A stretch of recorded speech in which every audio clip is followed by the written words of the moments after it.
आज हम लोग पढ़ने वाले हैं भक्ति सूफी परंपराएं। यह चैप्टर बहुत ही महत्वपूर्ण चैप्टर है और इसको आज हम लोग देखने वाले हैं। चलिए देखते हैं।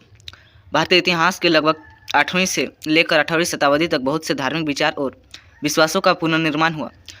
भारत इतिहास में लगभग 8वीं शताब्दी से 18वीं तक बहुत सारे धार्मिकों का क्या हुआ, पुनर्जन्म मतलब निर्माण हुआ। इस समय बहुत से धार्मिक बदलाव देखने को मिलते हैं। उस समय जो था 8 से 18वीं शताब्दी के बीच में बहुत सारे धर्म में बदलाव देखने को मिले। इस समय साहित्यिक स्रोतों, संत कवियों की रचना, क्षेत्रीय भाषाएं और मौखिक तौर पर रचनाओं की शुरुआत हुआ। उस टाइम क्या क्या एक रचनाएं, क्षेत्रीय भाषाएं, नई नई भाषाओं का उल्लंघन हुआ, मौखिक तौर पर रचनाएं हुआ, शुरुआत संगीत बोध, गाना का रचना देखने को मिला। उन विचारों को विभिन्न राजनीतिक, सामाजिक और सांस्कृतिक स्तर पर सही नहीं थे, लेकिन कुछ स्तर पर वहाँ पे सही नहीं था। किसी का राजनीतिक स्तर सही नहीं था, किसी सामाजिक, किसी का सांस्कृतिक स्तर सही नहीं था।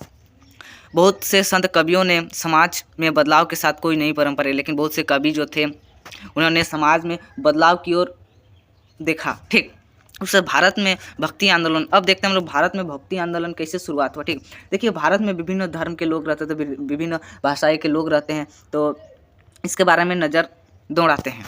विभिन्न धर्म, भारत में हमेशा विभिन्नता वाले देश रहा। यहाँ पे विभिन्नताओं वाला देश है हमारा जो भारत, क्योंकि इसमें बहुत सारे धर्म के लोग रहते हैं। समय के साथ साथ में यहाँ विभिन्न धर्मों के संप्रदायों को मानने वाले लोग बसते हैं। यहाँ पे विभिन्न धर्मों वाले लोग मानने वाले लोग भारत में आके बसते हैं। सबसे प्राचीनतम धर्म सनातन वैदिक धर्म है। सबसे प्राचीनतम धर्म क्या है, तो वो अगर पूछा जाए तो सनातन वैदिक धर्म। सबसे प्राचीनतम धर्म सनातन वैदिक धर्म। और नया धर्म कौन सा उदय हुआ, तो हो जाए जैन, बौद्ध, ईसाई, इस्लाम। कौन सा, तो जैन, बौद्ध, ईसाई, इस्लाम। प्राचीन धर्म के कुरीतियाँ। अब देखते हैं प्राचीन धर्म के कुरीतियाँ कौन सा है। जाति प्रथा, सती प्रथा, भेदभाव, अस्पृश्यता और वर्ण व्यवस्था। ये हो गया हम लोग का प्राचीन धर्म के कुरीतियाँ। और नए धार्मिक बदलाव। अब देखते हैं हम लोग नए धार्मिक बदलाव को।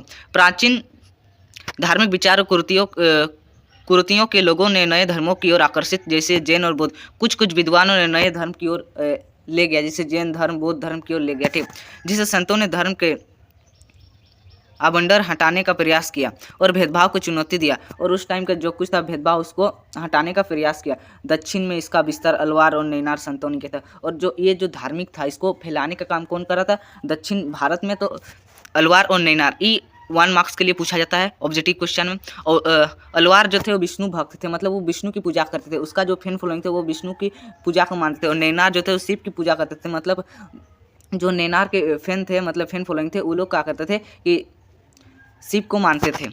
नई भक्ति परंपरा, ईश्वर की अवधारणा। और कोई ना भगवान पे विश्वास नहीं, कोई ईश्वर पर विश्वास रखते थे, उसकी ओर देखते हैं हम लोग। भक्ति के मार्ग, भक्ति परंपरा। सगुण भक्ति क्या, भक्ति 2 प्रकार का होता है, एक सगुण और एक निर्गुण। सगुण भक्ति में क्या आता है, जो मूर्ति की पूजा की जाती है उसको हम लोग बोलते हैं सगुण भक्ति। जिसमें मूर्ति पूजा में विश्वास किया जाता है उसको बोलते हैं हम लोग सगुण भक्ति। जैसे मूर्ति पूजा शिव, विष्णु, उसके अवतार, देवी और आराधन रामानंद, मीराबाई, सूरदास। और निर्गुण भक्ति में क्या होता है कि मूर्ति पूजा का विरोध, जो ईश्वर की पूजा में विश्वास रखता है उसको हम लोग बोलते हैं निर्गुण भक्ति। यानी जो मूर्ति पूजा का विरोध करे और ईश्वर की पूजा पर विश्वास करे उसको हम लोग क्या बोलते हैं, निर्गुण भक्ति। जैसे गुरु नानक देव, रविदास, कबीर, ये जो संत थे इन्होंने निर्गुण भक्ति पर विश्वास रखते थे। धार्मिक विश्वासों और आचरणों की गंगा जामुनी बनावट। इस काल में सबसे प्रमुख विशेषता यह था कि साहित्यिक और मूर्तिकला में अनेक तरह के देवी देवताओं का आगमन। और उस टाइम बहुत सारे देवी देवताओं आने लगे। विभिन्न देवताओं के विभिन्न रूपों की आराधना इस समय बढ़ने लगी थी। खासकर विष्णु और शिव की देवी की पूजा। उस टाइम अधिकतर शिव देवी की पूजा होती थी। पूजा प्रणालियों का समन्वय। इस समय के 2 महत्वपूर्ण बदलाव उस टाइम जो था, उसमें 2 सबसे बड़े महत्वपूर्ण बदलाव माने जाते थे। प्रथम है ब्राह्मण विचार का प्रचार। उस टाइम जो ब्राह्मण जो था वो सबसे ऊंचे जाति के लोग होते थे, उसको बदलाया गया, उसमें परिवर्तन लाया गया और नए नए ग्रंथों का उल्लंघन किया गया। यह ग्रंथ संस्कृत भाषा में थे। जो कुछ भी ग्रंथ था वह संस्कृत भाषा में लिखा गया था। इन ग्रंथों का ज्ञान शूद्र तथा महिलाओं दोनों द्वारा ग्रहण किया जाता था। और जो संस्कृत भाषा में जो लिखा गया जो भी चीज़ था वह ज्ञान शूद्र तथा महिला, शूद्र यानी जो नीच जाति के लोग होते हैं उसको हम लोग शूद्र बोलते हैं। महिला मतलब महिला लोग, मतलब जो कोई भी ज्ञान प्राप्त कर सकते हैं। इस काल में स्त्री या शूद्र का अन्य सामाजिक वर्गों में आस्थाओं और आचरणों को ब्राह्मणों का अस्वीकृत दी गई। नई धार्मिक विचारधाराएं और परंपराएं की शुरुआत और समाजशास्त्री रॉबर्ट रेडफिलिप ने भारत की देश के सामाजिक परिवर्तन की प्रक्रिया गहन विश्लेषण किया। इसे उन्होंने महान तथा लघु परंपरा नाम दिया और उन्होंने कहा कि महान तथा लघु परंपरा का नाम दिया गया। महान परंपरा अभिजीत पर्वतशाली राजा का पुरोहित था और जो महान परंपरा तो अभिजीत पर्वतशाली राजा का पुरोहित था। लघु परंपरा में सामान्य कृषक और निरक्षर थे। अब देवी पूजा देखते हैं हम लोग। देवी की पूजा ज़्यादातर सिंदूर से पोते गए पत्थर के रूप में की जाती है। सिंदूर पूजा एक पत्थर को पूजा की जाती थी, यानी प्रकृति। इन देवियों को मुख्य देवताओं की पत्नी के रूप में मान्यता मिली, जैसे विष्णु भगवान की पत्नी लक्ष्मी, शिव भगवान की पत्नी पार्वती। पूजा प्रणाली में बदलाव, फिर पूजा में बदलाव लाया गया। तांत्रिक और वैदिक पद्धति। तांत्रिक पूजा पद्धति देशों में कई हिस्सों में होती थी और तांत्रिक जो पूजा था वो कई हिस्सों में होता था देश के अंदर।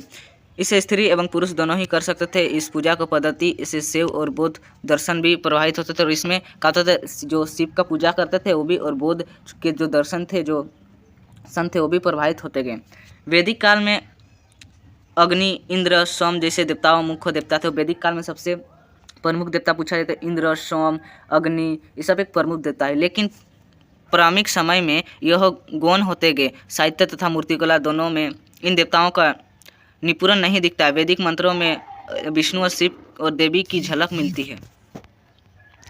वैदिक पद्धति तथा तांत्रिक पद्धति में अंतर। अब वैदिक पद्धति और तांत्रिक अंतर क्या है देखिए।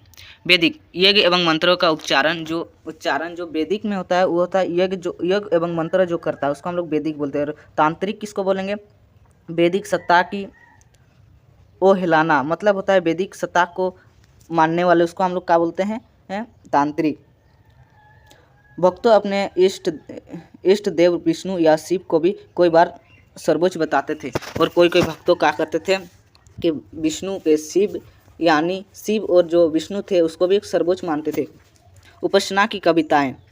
कुछ संत कवि ऐसे नेता बनकर उभरे जिनके आसपास भजनों का पूरा समुदाय गठित हो गया। कोई परंपराओं का में ब्राह्मण देवता और भक्तों के बीच बिचौलिए बन रहे। कुछ संतों में स्त्रियों और नम्र वर्णों को भी स्वीकृत स्थान दिया गया। तमिलनाडु में अलवार और नैनार संत। अब तमिलनाडु में कैसे अलवार और नैनार संत ने भक्ति आंदोलन को प्रचार किया, इसके बारे में देखेंगे। प्रारंभिक भक्ति आंदोलन लगभग छठी शताब्दी में अलवार और नैनार के नेतृत्व में किया गया था। जो तमिलनाडु का जो भक्ति आंदोलन था किसने किया था? अलवार और नैनार ने। अपनी यात्रा के दौरान इन संतों ने कुछ पवित्र स्थल को अपने ईश्वर का निवास स्थल घोषित किया। इन स्थल पर तीर्थ स्थल माना गया। तीर्थ स्थल यानी जहाँ पे लोग ठहरते हैं, जहाँ पे मंदिर मस्जिद है, उसको तीर्थ स्थल बोलते हैं। इन स्थलों के बाद में विशाल मंदिर बनाए गए। उस स्थल पे जहाँ लोग बसते थे उसमें का किए एक विशाल मंदिर बनाया गया। वहाँ पे संतों के भजन को इन मंदिरों के अनुष्ठान के समय किया जाता था और इन प्रांतों में मूर्तियाँ भी लगाई जाती थी। जब मंदिर बनाया गया था उसके बाद वहाँ पे भोजन के लिए अनुष्ठान मतलब प्रोग्राम किया जाता था और नई नई मूर्तियाँ बनाई जाती। जाति और प्रति दृष्टिकोण देखते हैं।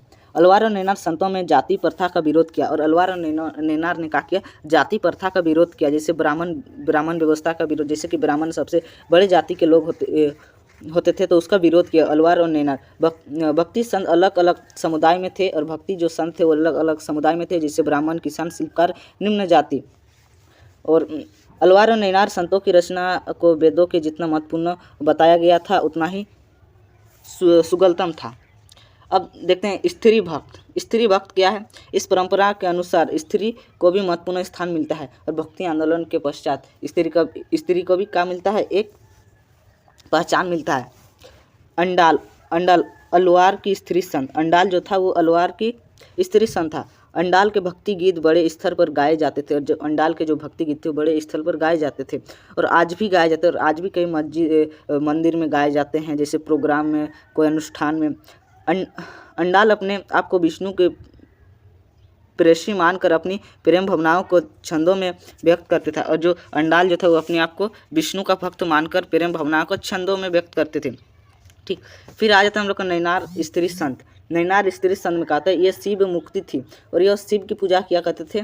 घोर तपस्या का रास्ता अपनाए। इन्होंने क्या किया, अलवार स्त्री संधि तपस्या का रास्ता अपनाए। इन स्त्रियों की रचनाओं को पितृसत्तात्मक की चुनौती दी गई। पितृसत्तात्मक यानी जो पिता के बाद उसके पुत्र की उसकी जो कुछ भी हिस्सेदारी है उसको प्राप्त हो, यानी पिता के बाद पुत्र, पुत्र के बाद पुत्र, पुत्र के बाद पुत्र। राज्य के साथ संबंध, विरोधी धार्मिक समुदाय के राजकीय अनुसाधन प्राप्त करने के लिए प्रतिस्पर्धा होती थी। जैन बौद्ध धर्म के प्रति विरोध तामिल भक्ति रचना में देखने को मिलता है। चोल शासक 9 से 13वीं शताब्दी में ब्राह्मण और भक्ति परंपरा को समर्थन दिया। इन्होंने भगवान विष्णु और शिव के मंदिरों का निर्माण के लिए भूमि अनुदान की। चोट साम्राज्य की मदद से बनाए गए विशाल शिव मंदिर चंबरम, तंजावुर, काशी की शिव की मूर्ति का निर्माण हुआ। अलवार और नैनार संत बेलवेला किसानों द्वारा सम्मानित होते थे, इसलिए शासकों ने इनका समर्थक पाने का प्रयास नहीं किया। चोल साम्राज्य ने देवीय समर्थन पाने का दबाव था, अपनी रास्ता को प्रदर्शन के लिए सुंदर विशाल मंदिरों का निर्माण करवाया, जिससे पत्थर और धातुओं से बनी बड़ी बड़ी मूर्ति उर्सर्जित हुए। क्या हुआ उस टाइम, इस सम्राट के द्वारा देवीय समर्थन पाने के दबाव में काके एक सुंदर सा विशाल मंदिर का निर्माण करवाया गया और बड़ी बड़ी मूर्तियाँ उत्सर्जित, में बड़ा मूर्तियाँ बनाया गया। इसमें ज़्यादा कुछ नहीं है, इसमें एग्जाम में पूछा नहीं जाता है। कर्नाटक वीरशैव परंपरा बहुत ही महत्वपूर्ण है। 12वीं शताब्दी में कर्नाटक में बसर नामक ब्राह्मण के नेतृत्व में एक नया आंदोलन चलाया गया। बासवन्ना एवं चकुल्स राजा के दरबार में मंत्री यह आरंभ में जैन मत को मानने वाले थे। जो कर्नाटक के जो लोग थे वो जैन धर्म को मानने वाले थे।